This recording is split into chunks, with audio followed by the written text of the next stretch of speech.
Hey, happy Monday, guys. Markel here, back with another video. Hopefully you guys have had a great day. With that being said, I want to shout out JM for pointing out vet text, which I was totally unaware of, and to be quite honest with you, unless it's an education announcement that is mainstream, I really don't go on the VA's website to see what is the latest program that's out or a program that has been out. I think this program has been out since March, and check into it. But I'd like to shout out to him for pointing that out, and I've researched it and found more out about it, and I'm going to put more information about it at the end as far as eligibility, the requirements, things of that nature. And I'll just say real briefly, you need to not be active duty, you need to be separated more than 180 days, and you need to have some GI Bill eligibility left. Easy for me to say. But anyway, with that being said, I want to answer a couple questions that were left behind. One from USA, basically asking about the VA rating and COVID. Do I think they're going to make some kind of change due to COVID, how they rate things and how they look at it? Honestly, no, because they have to follow the law. So until the laws change, they can change some policies, but they can't change the law. That's done by Congress and signed by the president. So they have to use the same way they rated before. They're going to use that moving forward until the law changes, if the law ever changes. So no, I'm not worried about how they rate things, because they have a guideline to go by, and vets, besides just having the appeal and going to the board, you can now file tort claims against the government. And there's been many veterans who have done it and won their cases. So no, I don't think the VA is going to change the way they're rating due to COVID. All right.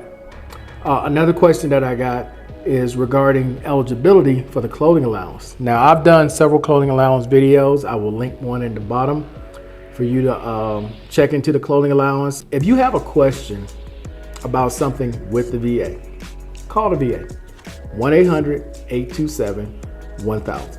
If you have a question about something with Social Security, call Social Security. They're going to give you that's the answer directly from the horse's mouth. And I bring that up because there was another comment from a gentleman who says that he was a homeless veteran at 70% on TDIU. It was very hard for him to find a place to live, very hard for him to buy a house, and he had different people telling him about whether or not he could get an EIN number through the federal government, because he was trying to get an EIN number to rent this apartment that came with an office apartment / deal, wherever it is. Okay, so I basically responded this way.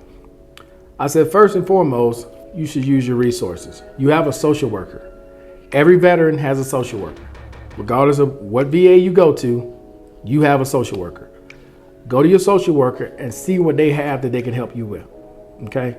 Second of all, if you have a question about your EIN number, go to the VA. Call the VA or go down to a regional office and let them know what you're getting ready to do.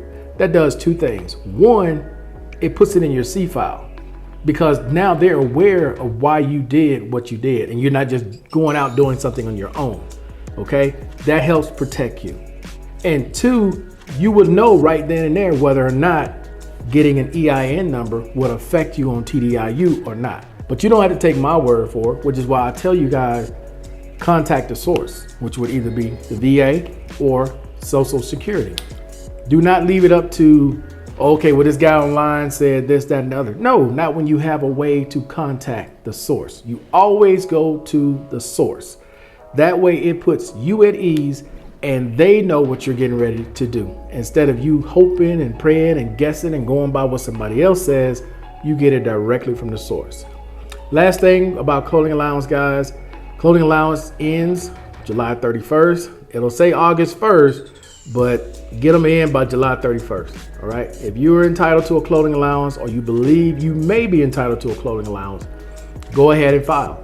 If you know you're getting ready to get approved for something, right, like a knee brace, and it's a knee brace that qualifies, the doctor's already told you this, they just hasn't processed it yet, go ahead and file. Even if it gets denied, you can appeal it later. That way you don't lose that year. Okay. But other than that, guys, that's going to be it for today. I appreciate everybody as always. Thanks to all the new subscribers who subscribe to the channel. And until the next time, guys, I am out. Peace.